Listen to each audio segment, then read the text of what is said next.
কয়েক সপ্তাহের টানা অস্থিরতার পর অবশেষে বিশ্ববাজারে কিছুটা স্বস্তি। ইরানের সঙ্গে সম্ভাব্য শান্তি আলোচনার ইঙ্গিত দিয়েছেন মার্কিন প্রেসিডেন্ট ডোনাল্ড ট্রাম্প। আর তারপরই কমতে শুরু করেছে আন্তর্জাতিক জ্বালানি তেলের দাম।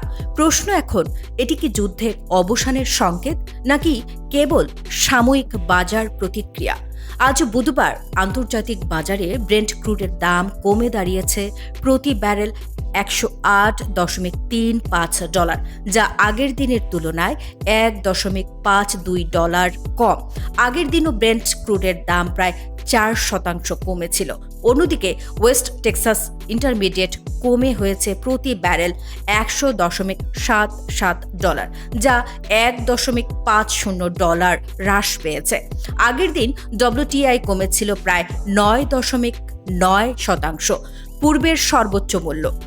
মধ্যপ্রাচ্যে যুদ্ধ শুরুর পর হরমুজ প্রণালীতে জ্বালানি সরবরাহ কার্যত স্থবির হয়ে পড়েছিল। ব্রেন্ট ক্রুডের দাম উঠে গিয়েছিল $111 থেকে $112 এর ঘরে, যা ছিল 2022 সালের মার্চের পর সর্বোচ্চ।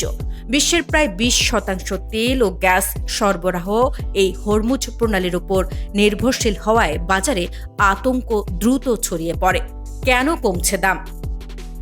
বিশ্লেষকদের মতে শান্তি আলোচনার সম্ভাবনা।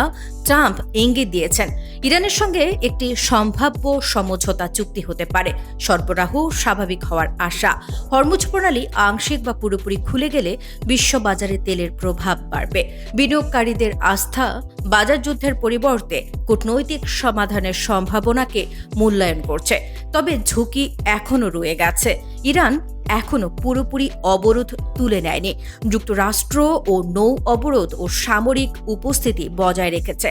সাম্প্রতিক সপ্তাহে মার্কিন যুদ্ধ জাহাজ মোতায়েন বৃদ্ধি, প্যাট্রিয়ট ও থার্ড ক্ষেপণাস্ত্র ব্যবহারের উচ্চ হার, পাকিস্তান ও ওমানের মধ্যস্থতায় কূটনৈতিক প্রচেষ্টা, রাশিয়ার সঙ্গে ইরানের ঘনিষ্ঠ পরামর্শ, সব মিলিয়ে সংকট পুরোপুরি শেষ হয়নি। বাংলাদেশ সহ আমদানি নির্ভর অর্থনীতিতে প্রভাব। তেলের দাম কমা অব্যাহত থাকলে বিদ্যুৎ উৎপাদন ব্যয় কমতে পারে। এলএনজি ও জ্বালানি আমদানি খরচ কমবে। লোডশেডিং পরিস্থিতি কিছুটা উন্নত হতে পারে। পরিবহন ও নিত্য পণ্যের মূল্যস্ফীতি কমার সুযোগ তৈরি হবে। তবে যুদ্ধ আবার বাড়লে এই সুবিধা দ্রুত উল্টেও যেতে পারে।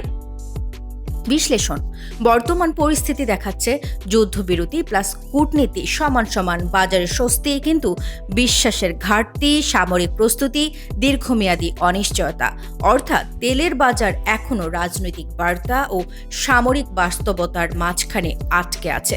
ট্রাম্পের শান্তি আলোচনার আভাসে বিশ্ববাজারে তেলের দাম কমলেও মধ্যপ্রাচ্যের সংকট এখনও পুরোপুরি শেষ হয়নি। শান্তি আলোচনা সফল হলে বিশ্ব অর্থনীতি বড় ধাক্কা থেকে বাঁচতে পারে, কিন্তু আলোচনা ব্যর্থ হলে আবারও বাড়তে পারে তেলের দাম, মূল্যস্ফীতি এবং বৈশ্বিক অর্থনৈতিক চাপ। মধ্যপ্রাচ্যের কূটনীতি এখন শুধু যুদ্ধ নয়, বিশ্ব অর্থনীতির ভবিষ্যৎ নির্ধারণ করছে। আরও